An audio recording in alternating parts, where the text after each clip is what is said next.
Après 5 jours d'interruption, la circulation sur l'axe Niamey-Dosso sectionné au niveau du village de Soré-Ganda par les eaux charriées par le Kori de Walam suite aux fortes précipitations enregistrées ces derniers jours a été enfin rétablie ce jeudi après-midi à la grande satisfaction du ministre des Transports et de l'Équipement qui s'est beaucoup impliqué pour l'accélération des travaux à la suite des instructions du chef de l'État qui suit l'évolution de la situation de très près. Aujourd'hui, c'est à 2 reprises que le colonel-major Salissou Mohamed Salissou s'est rendu sur les lieux à 5 heures du matin d'abord pour encourager les équipes à pied d'œuvre et dans l'après-midi ensuite pour relancer le trafic sur cet axe stratégique. C'est le lieu ici de féliciter, d'encourager tous les gens qui de près ou de loin ont contribué à ce que cette route-là puisse être de nouveau opérationnelle à la grande satisfaction des populations. C'est des travaux d'urgence. Il s'agit pour nous de remettre dans l'urgence cette route en état de marche pour permettre aux populations de continuer à vaquer à leur occupation. Mais de gros travaux vont intervenir pour que, Inch'Allah, sous la plus haute direction de son Excellence, le général de brigade Abdrahmane Tchani, président du Conseil national pour la sauvegarde de la patrie, chef de l'État, de son Excellence Ali Lamine Zen, Premier ministre, ministre de l'économie et des finances, pour qu'on ne revive plus cette situation où une grande ville, la capitale, soit coupée pendant des jours du reste du pays. On va prendre les mesures qu'il faut pour que les infrastructures nécessaires puissent être réalisées, qui soient adaptées à nos réalités. Donc, je voudrais une fois de plus remercier et féliciter l'entreprise. Je voudrais enfin lancer un appel aux usagers pour la discipline. Il s'agit pour nous ici de respecter les consignes que les agents de la sécurité vont donner. Il s'agit de la gendarmerie, de la police qui sont là pour encadrer afin que, tout comme on a commencé dans la joie, qu'on puisse faire en sorte que chacun rejoigne son foyer sans qu'il n'y ait de risques.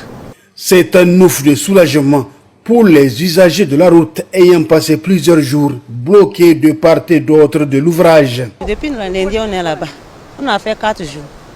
Maintenant, on remercie Dieu. Seulement, les eaux dont le courant est très fort ont raviné la chaussée de la route de l'autre côté du pont. La prudence doit être donc de mise le temps que la SATOM qui a offert ses services traite l'endroit endommagé avec munici.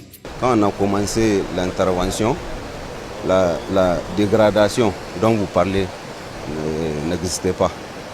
Donc ça a démarré le 2e jour. On a constaté que la chaussée est en train de partir. L'accotement d'abord et après la chaussée. Comme on s'est engagé vraiment à rétablir la circulation, on est obligé maintenant d'intervenir aussi de l'autre côté. Maintenant, c'est à l'administration de voir comment gérer le flux des utilisateurs de la route et nous. On aura besoin au minimum de 4-5 jours. Il reste maintenant à achever les travaux de remise en service de l'axe Niamey-Kolo, dont le trafic a été aussi interrompu par les mêmes eaux.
Tout droit, c'est bon.